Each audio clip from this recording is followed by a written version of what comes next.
Agus belum kalah. Dia masih melakukan perlawanan. Ada 2 perlawanan yang dilakukan oleh Agus. Yang pertama, lewat mulutnya Farhad Abbas. Baru-baru ini Farhad Abbas melakukan konferensi pers, bahwasanya dari sepanjang dia konferensi pers itu hanya ada 2 poinnya. Yang pertama, dia bilang bahkan Menteri Sosial pun tidak akan berani, tidak berhak mengalihkan uang donasi Agus ke korban NTT di Lewatobi. Termasuk Menteri Sosial tidak bisa memerintahkan uang itu untuk digunakan selain Agus. Kemudian yang kedua, Farhad mengatakan bahwasanya orang-orang yang menginisiasi mengalihkan uang donasi Agus ke NTT, bahkan donaturnya itu sendiri dianggap melanggar hukum, dianggap berkhianat, dan dia akan laporkan mereka semua itu. Nah, apa tinjauan hukumnya? Sebenarnya ada dasar hukumnya nggak nih mengalihkan duit donasi Agus ini ke NTT? Dasar hukumnya ada apa enggak? Apakah ada wewenang Menteri Sosial di sana? Kita akan bahas. Kemudian perlawanan Agus yang kedua, ini bahkan bukan hanya perlawanan, tapi dia sudah memenangkan. Yaitu apa? Agus CS berhasil merusak mental jutaan rakyat, ratusan juta rakyat Indonesia. Agus CS juga berhasil merusak psikologi jutaan rakyat Indonesia. Akan kita bahas. Oke, kita mulai dari yang pertama, perlawanan Agus, yaitu lewat mulutnya Farhad Abbas yang kemarin konferensi pers. Ternyata dia masih ingin melakukan perlawanan dan gak terima kalau duit donasi Agus ini dialihkan ke NTT. Dengan dasarnya dia itu tadi yang saya sebutkan di awal. Nah, sekarang kita akan membaca, mengetahui apakah ada dasar hukumnya, apakah boleh Menteri Sosial mengintervensi seperti itu. Begini, kamu kalau kemarin nonton podcastnya Denny Sumargo, itu coba jangan polos-polos amat, ya kan? Kamu kira keputusan itu dibuat ketika podcast? Gak mungkin, bos.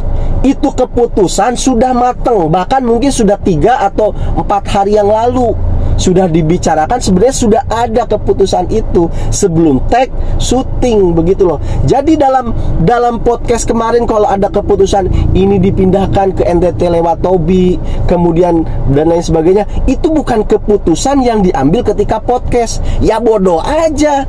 Seorang Denny Sumargo, seorang Nopi, seorang apa itu Gary mengambil keputusan yang begitu penting, ya kan, diputuskan ketika podcast hanya durasi 1 jam. Ini pola pikir macam apa? Jadi kalian kan nonton podcast itu jangan polos-polos amat. Itu sudah direncanakan di sebelumnya. Keputusan itu sudah ada sebenarnya. Bahkan ini juga sudah dibicarakan dengan Menteri Sosial, begitu loh. Nah, keputusan ini juga saya meyakini juga ada sumbangsi dari Menteri Sosial, begitu loh. Kenapa Menteri Sosial mungkin misalkan mengarahkan, ikut berpartisipasi mengalihkan duit donasi Agus ke korban NTT? Karena Menteri Sosial punya pertimbangan.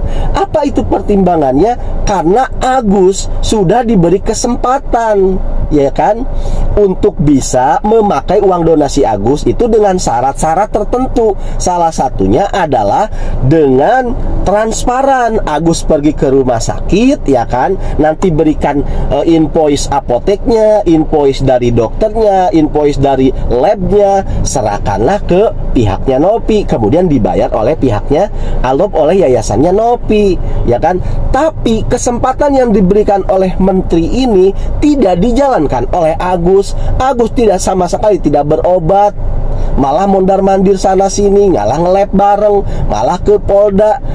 Kemarin bikin pengakuan di depan wartawan, maunya dia yang digandeng dijemput oleh Nopi Ace, begitu, ya kan. Enak aja loh Gus kan begitu.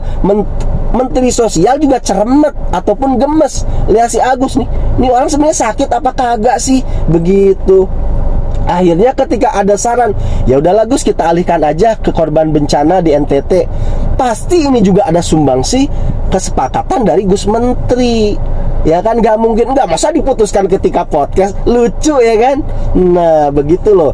Jadi kalau Farhad Abbas teriak-teriak tuh, bahkan Gus Menteri ini tidak berhak dan sebagainya, itu udah termasuk di dalamnya sumbangsi menteri itu sendiri. Farhad, kamunya aja terlalu polos gitu loh. Nah sekarang kita lihat dari tinjauan hukumnya nih, sebenarnya boleh nggak sih menteri ikut-ikutan ya kan begini misalkan, atau mengalihkan ini dan itu? Jelas ada bos, undang-undangnya nih, kamu baca ya. Nah, tuh baca tuh ya, pelan-pelan, oke? Sudah, kalau perlu nih, kamu pause dulu nih. Kamu pause tuh, ada kan undang-undangnya. Nah, jadi jangan asal-asalan ngebacot, menteri nggak boleh begini, nggak boleh gitu. Ternyata ada undang-undangnya, oke? Itu yang pertama. Kemudian yang kedua. Nah, yang kedua ini apa? Kalau ini kita udah dikalahkan nih sama si Agus, yaitu apa? Kemarin di podcastnya Denny Sumargo, ya kan, ditanya tuh kan Gary sama Nopi kan begitu, pelajaran apa yang bisa kamu ambil dari kejadian ini? Itu kedua orang ini sama plek sudah jawabannya. Jawabannya apa coba? Ke depan saya ketika akan membantu orang harus lebih hati-hati dan lebih selektif. Ini dua kata yang menurut saya ini menyakitkan banget. Itu apa? Kata-kata hati-hati dan lebih selektif, ya kan? Memang bagus ya kan, kita mau bantu orang lebih hati-hati dan lebih selektif. Bagus, saya nggak pernah mengkoreksi itu jelek ya kan, tapi bagus. Tetapi ada nilai negatifnya dan ini sangat berbahaya begitu loh. Kita ambil contoh begini, misal ya, Nopi itu ingin membantu orang yang kritis. Ini perlu penanganan cepat, perlu dana besar begitu loh. Nah, ya kan? Lantas dengan cara punya psikologis atau ya punya mental, sekarang harus bantu hati-hati, lebih selektif. Ini berbahaya, ya kan? Misal Nopi nih ingin bantu orang ini kritis, butuh penanganan cepat dan butuh cepat. Kemudian dia mengajukan lagi donasi. Dulu orang nyumbang 2 juta, 10 juta, blek aja. Sekarang kalian juga kan ngerasain juga tuh sekarang. Lah nanti gua kalau mau nyumbang mikir-mikir dulu dah, takut kayak Agus. Itu mental yang berhasil dirusak oleh Agus. Coba, yang tadinya harusnya Nopi dapat sumbangan dari kalian 10 juta, dia kan 5 juta yang biasa nyumbang nggak mikir-mikir. Sekarang paling ngasih berapa? Gocap 50.000 ya kan. Padahal itu korban lagi butuh banget, kritis dan butuh dana besar. Bisa-bisa meninggoy. Bisa-bisa meninggoy itu, ya kan? Karena tidak tepat penanganan dan kurang dananya. Begitu loh. Nah, ini mental orang Indonesia yang berhasil dirusak oleh si Agus CS. Itu tuh mental itu. Makanya kalau seandainya saya kasih tantangan nih kepada Denny Sumargo, Den, lu sekarang coba buka donasi lagi untuk siapa kek gitu yang lebih membutuhkan. Kalian yakin nggak bakal dapat 1,7 miliar lagi?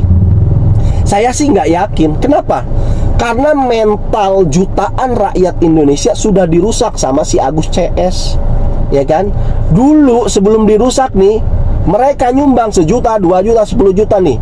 Kemarin ada tuh yang komen-komen para TKI, TKW ya kan, di kolom komentar, Bang, gaji saya 15 juta katanya sebulan, tapi saya sisihkan untuk Agus 1 juta. Tuh, dia transfer 1 juta bos. Padahal tuh banting tulang dia bekerja ya kan, jadi TKI di luar negeri tuh, ninggalin anaknya, ninggalin suaminya, ninggalin istrinya ya kan, ninggalin orang tuanya, ngeri amat. Di sana juga mohon maaf ya, nggak semua enak pekerjaannya loh, meskipun gajinya 15 juta. Itu rela-relanya dia nyisikin 1 juta buat si Agus. Sekarang nih kalau ada bantuan lagi, saya nggak yakin itu TKI yang kemarin ngasih 1 juta tetap ngasih 1 juta. Paling ngasih gocap, ya kan?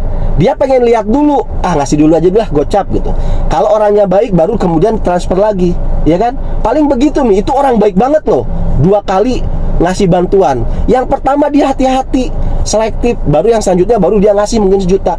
Nah, masalahnya ini kadang-kadang diperlukan emergency, butuh waktu cepat, butuh dana cepat dan besar. Kalau ngasih dulu 50.000, nanti sebulan kemudian dilihat dulu lah orangnya, kalau baik saya ngasih lagi 1 juta. Gimana kalau mati duluan? Ini yang dikalahkan oleh Agus. Dia berhasil merusak mental orang-orang Indonesia. Kan ngeri bos di sini nih. Aduh, bener-bener Gus, sudahlah, kamu berhasil. Kamu juaranya tuh ngerusak mental Indonesia. Pelajarannya buat kalian, buat kita semua apa sih? Jangan tiru sikap si Agus. Biasakan ucapkan terima kasih. Biasakan minta maaf. Apa susahnya bos? Minta maaf, berterima kasih itu gampang. Susah meminta maaf dan berterima kasih untuk siapa coba? Untuk mereka orang-orang yang sombong. Firaun itu ditenggelamkan gara-gara sombong. Iblis dia sudah di surga itu gara-gara sombong. Sombong itu akan merusak, akan menghancurkan karir, akan menghancurkan hidup kita, ya kan? Salah satu bentuk kesombongan itu adalah apa coba? Kita menganggap pendapat kita itu paling benar. Ketika ada orang lain nasihatin kita, kita malah marah-marahin dia, malah ngebully dia, malah menghujat dia. Bukannya minta maaf, terima kasih kan, atas koreksinya akan saya pelajari lagi, kan gampang. Tetapi orang sombong nggak susah itu, ngomong minta maaf, ngomong terima kasih. Tapi ingat, kesombonganlah yang akan meruntuhkan segala karir Anda, yang akan merusak kehidupan Anda. Terima kasih karena sudah menyimak.